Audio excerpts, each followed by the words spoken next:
abo viewer, me chama danke vez mais.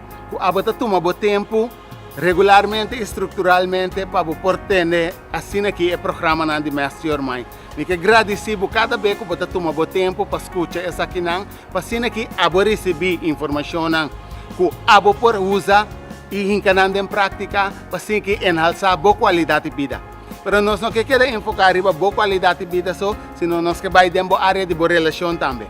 Desde o quadro aqui, me invitava para amanhã noite setor, junto com Norwin e Suzy e Sênia, que ainda não vai compartilhar conosco 24 anos de experiência que nós temos dentro do matrimônio, para assim que abo também por aqui, que abo tem que ajustar, e assim aqui, que essa aqui de prática, para por mira, como ele vai funcionar para abo e direita qualidade de boa relação. Pois me invitava amanhã à noite setor, 4 de abril, para assim aqui abo por check, com abo por aumentar e direita boa relação. Assim que boa relação está uma bendição e não maldição. Tem na hora que abo está indo retornar, saco e retornar que também para crescer e ela estão juntos.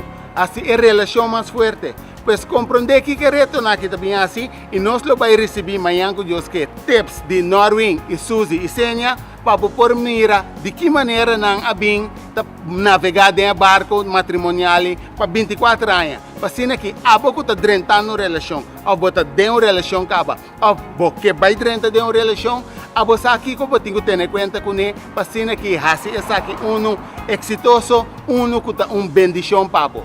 Danke, me estou amanhã noite setor.